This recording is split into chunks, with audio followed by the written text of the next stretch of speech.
Hey. Hey, my name is Johnny, and today it's the day 14th of my guitar training, learning guitar from scratch. Or chord changes, and it all comes down to the same mechanics. Now, I see lots of teachers out there teaching spider exercises, and I teach spider exercises as well, but there is a special exercise that really focuses on the tendons in your hand. Now, why is this so important? I want you to put your hand up in front of your face, okay? And I want you to bend your pinky finger, okay? Just like this, okay? Look what happens to your third finger, all right? When you bend your pinky, even your second finger moves just a little bit. You cannot move your pinky and you cannot use your third finger without other fingers going with it. So I have a great exercise here that mimics chord changes, but it's also going to help you with playing scales and other stuff as well too. But it's going to help us get real independence on our fingers. So speed comes down to two things of playing guitar. It comes down to muscle memory. Okay, can you actually make these chords changes, or can you play these scales without necessarily needing to look at the guitar? Because as soon as you start thinking about things, it starts slowing down that time factor. So if you can start doing things off muscle memory, that helps a lot too. But also is relaxation. Okay, I used to be a boxer. I used to do amateur boxing, and I always tell people, if you get really tense and you try to force a punch out there, when you have so much tension, there's only so fast you can go. It's going to be slow. But if you relax your arm, relax your body, boom, and you just throw a punch out there, you can do it much quicker when you're relaxed. So speed actually comes from relaxation, and that's what this exercise is going to focus on. This is one of a few exercises that I teach in my 7-level guitar system to develop finger dexterity. And what we're going to do in this, we're going to go through this step by step, and I'm going to give you some tips. So please stay through the whole thing so that you get tips on this exercise. We are going to start on the third string, the G string, and we're going to be at frets 5, 6, 7, and 8. Okay, I have all of my fingers now. Now, for some people,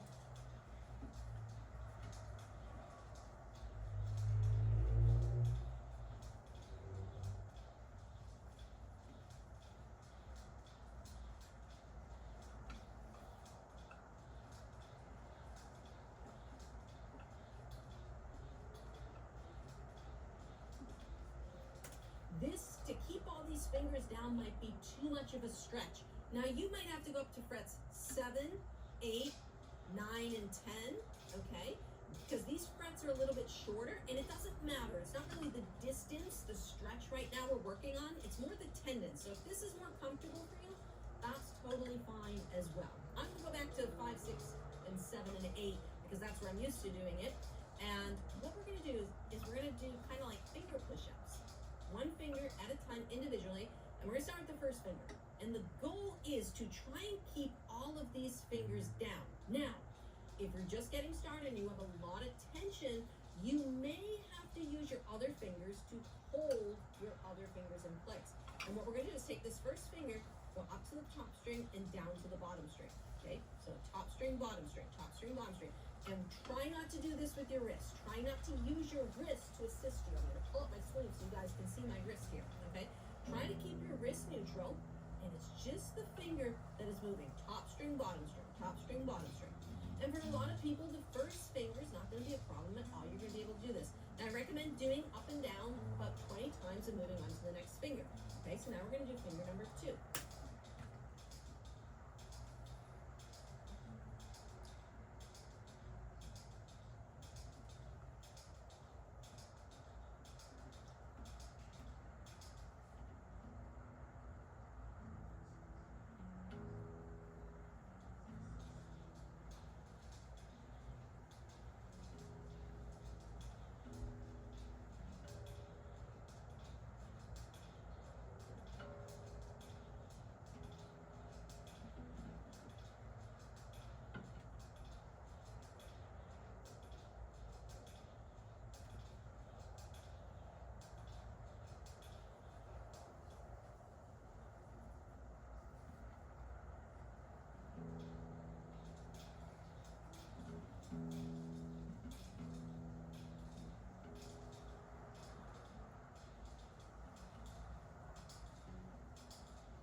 also doesn't give people a lot of issues, but again, do it 20 times so you can work on the finger independence.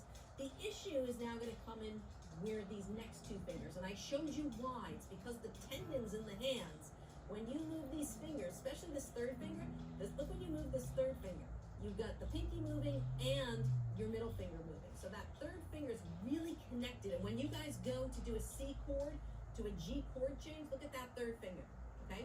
So what we're going to do is we're going to mimic what we're doing in chord change.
That's what we're doing here.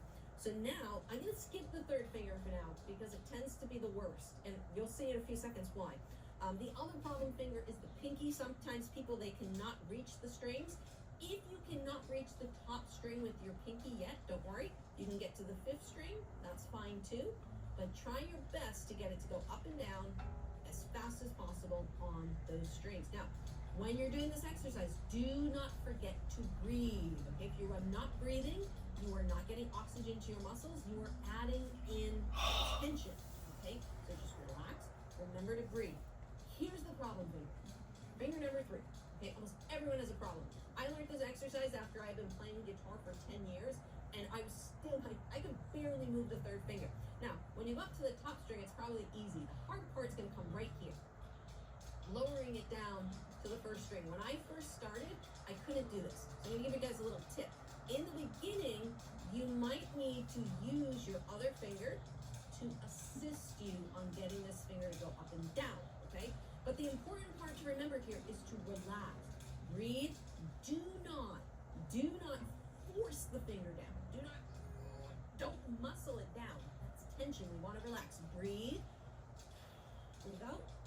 Relax the finger, okay? We want to get this finger to move relaxed. Now you can see I can move this finger up and down pretty easily. Works really well. I could not do that when I first learned this exercise. Now, Now there is a huge disclaimer, a big warning I have to give you about this exercise, so please do not click away just yet, because this is very, very important. So this is what we call a repetitive motion exercise. We're doing the same motion up and down, up and down, up and down.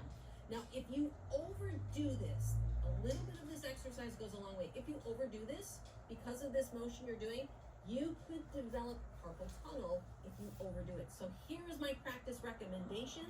A little goes a long way. If you were sitting down to practice, 20 up and downs per finger, okay?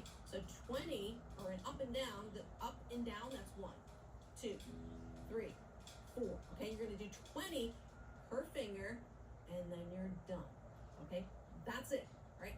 20 ups and downs per finger, work on relaxing. If your third and fourth finger are really, really bad, what I would recommend doing is do these 2 fingers, do the whole set at the beginning of your practice, and then at the end of your practice, just focus on the third and fourth fingers. Do 20 more reps with just those 2. And I guarantee in the next 1 to 2 weeks, these chord changes are going to be moving much faster, because instead of just sitting here and doing spider exercises, you're actually focusing on the things that are mimicking the chord changes, and you're actually working on finger independence, which C'est ultra dur.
like this in my 7-level guitar system. It is a beginner guitar system designed to help students just like you go from absolute beginner to playing the songs that you know and love. We work on chords, we work on rhythm, we work on finger independence, and I've helped so many students just like you finally have more fun playing their guitar.